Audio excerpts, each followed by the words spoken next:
আলুটা মনে করেন আমরা আবহাওয়াটা ঠিকভাবে পাইনি। আর মনে করেন যেভাবে রাখার প্রচেষ্টা আসছিলো সেভাবে প্রচেষ্টাকে নেই, সরকার আলু টানে নেই, এই কারণে আলুটা পচে গেছে। যদি সরকার আলুভাবে ঠিকভাবে টানতো তাহলে আমাদের আলুটা পচতো না।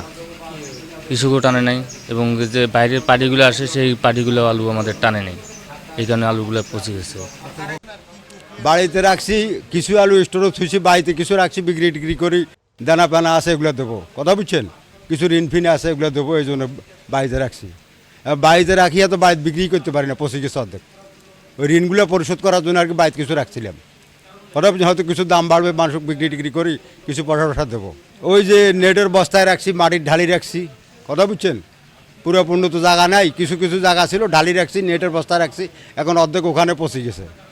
এখন 60 টাকা কেজি কেউ নেয় না আলু, কথা বুঝছেন, কিষাণ কামলাকে দেবো, ঋণ ফিন আছে ওগুলো শোধ করবো, এই জন্য বাড়িতে থুইছি। 700 বস্তা স্টোরে থুইছি, 500 বস্তা বাড়িতে থুইছি, কথা বুঝছেন। এখন স্টোরে যে ক্যারিং কস্ট দিয়ে আমরা আলুটা থুইছি, ওইটা উঠে কিনা তাও সন্দেহ, একটা বস্তা 100 টাকা, কথা বুঝছেন, আলু তো দামে নেই, আলু তো কেউ নেয় না। তা আমরা যখন আসলে সার থেকে ওষুধ কীটনাশক বীজ আলু যখনই কিনতে যাই জমি রোপণের জন্য, তখনই সব কিছুর বাজারটা কিন্তু আকাশচুম্বী হয়ে যায়। তা আমরা কিন্তু যেভাবে ক্ষতিগ্রস্তভাবে যেভাবে লোন করে হোক, যেভাবেই হোক, এই বীজ, এই সার, এই কীটনাশক এগুলো আমরা সংগ্রহ করে রাখি। তা আমরা সব কিছু ক্যাশ টাকা দিয়ে করার পরে আজকে আমাদের আলু বেচা কিনে একদম স্লো, একদম খারাপ। আমরা এই আলু বেচে যে পয়সাটা আমরা পুঁজিটা যে ব্যাক নেব, এটার কোনো পরিস্থিতি নেই। গেল বছরের ওই লসের কারণে আমাদের তো টাকা হারাই গেছে। একটা ভর্তুকি দেবে, যেইটা হোক দেওয়ার কথা ছিল, ওইটা তো বাদ গেল। এই বছর ঋণের উপর ঋণ করি, আবার 26 জন জমি লাগাইছি, 26 জনের অর্ধেক আলু পচে গেছে বৃষ্টিতে।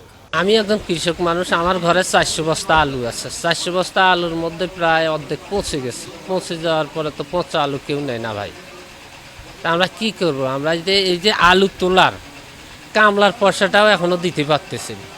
কেন? আমাদের সর্বোচ্চ এই আলুর উপরে যা কিছু আছে সব আলুর উপরে, তাই আমরা এই টাকাটাও এখন দিতে পারতেছি না। আমরা সর্বহারা। এই রংপুরবাসীর লোক এত কষ্টে আছে এই আলু করে, এই ঋণ কখনো শোধ করতে পারবে না।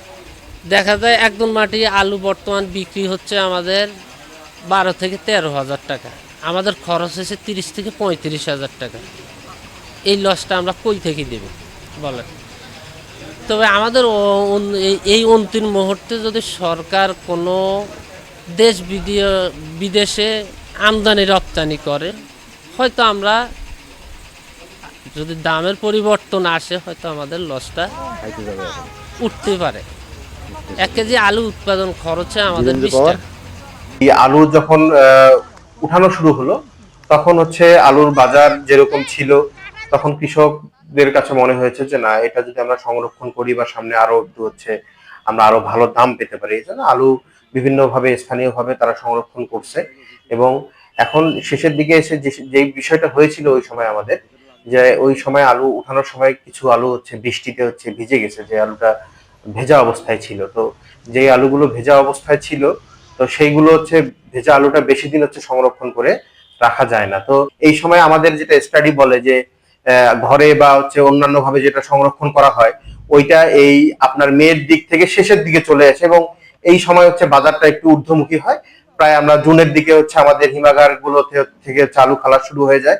এরকম একটা কন্টিনিউয়াস প্রসেসের মধ্যে বাজারটা হচ্ছে প্লে করে। কিন্তু এইবার এই সময় এপ্রিলের শেষের দিকে এসে যেটা দেখা যাচ্ছে, যে মার্কেটে আমাদের ঘরে যে আলুগুলো আছে, এই আলুগুলোর সাপ্লাইটা মার্কেটে একদম বেড়ে গেছে। এই কারণে হচ্ছে আলুর দামটা হচ্ছে কমে গেছে। তো এখন আমরা আমাদের কাছে যারা কৃষকরা আসতেছে বা পরামর্শ চাচ্ছে, আমরা তাদেরকে বলতেছি যে আপনারা যে আমাদের অহিমায়িত মডেল ঘরে যে আলুগুলো আছে, আপনারা এগুলো দেখেন, যে আলুগুলো ভালো আছে, আপনারা আর কিছুদিন হচ্ছে, যদি কোনো সমস্যা না হয়, কোনো পচন না আসে, তাহলে হচ্ছে আপনারা আর কিছুদিন হচ্ছে সংরক্ষণ করেন।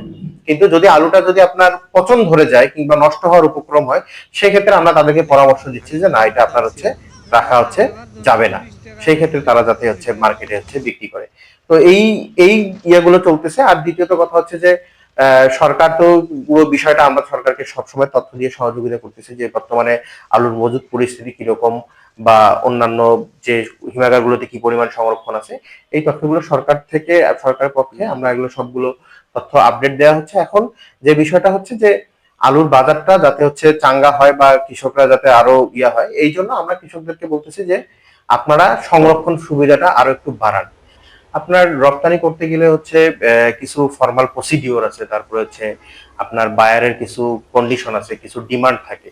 তো সেই ক্ষেত্রে সরকার বিএডিসির মাধ্যমে কিছু রপ্তানিযোগ্য আলুর জাত নিয়ে এসছে এবং তারা এবং আমরা সবাই সম্মিলিত হবে কৃষি এই জিনিসটা চেষ্টা করা হচ্ছে যে কৃষকদের যাতে রপ্তানিযোগ্য জাত যেগুলো আছে এগুলো চাষে হচ্ছে উদ্বুদ্ধ করা যায়। তো এই আমাদের যদি এই রপ্তানিযোগ্য আলুর জাত যেগুলো আছে এগুলোর চাষ যদি বাড়ে তাহলে এক্সপোর্টের জন্য আমাদের সুবিধা হবে এবং হচ্ছে এক্সপোর্টটা আমাদের আরো বাড়বে। এই এই এই দিক থেকে সরকারের চেষ্টা হচ্ছে অব্যাহত আছে। তাহলে যদি আমাদের প্রচলিত যেসব জাত আছে এগুলো থেকে যদি আমরা ডাইভার্ট করে রপ্তানিযোগ্য জাতে নিয়ে যাইতে পারি তাহলে অটোমেটিক আমাদের প্রচলিত যে জাত আছে এগুলোর হচ্ছে সাপ্লাইটা কমে যাবে, রপ্তানিও বাড়বে, একটা বাজারের মধ্যে অটোমেটিক একটা ব্যালেন্স তৈরি হয়ে যাবে।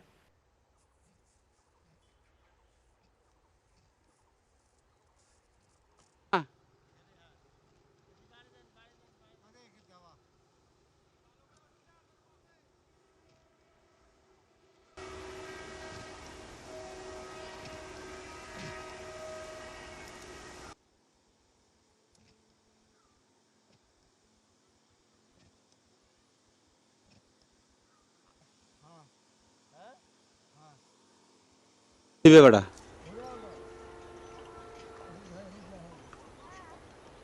হ্যাঁ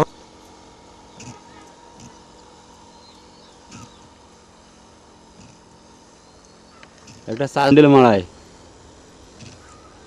ওইটা ছিল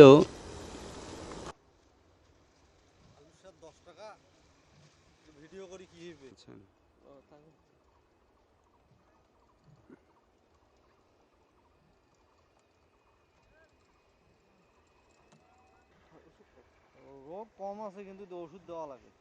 ওষুধ তো আমরা আপনার হাল খরচ, জমিনের যা খরচ, কামলা কিসেন সেটা তো সব একই লাগছে। কামলা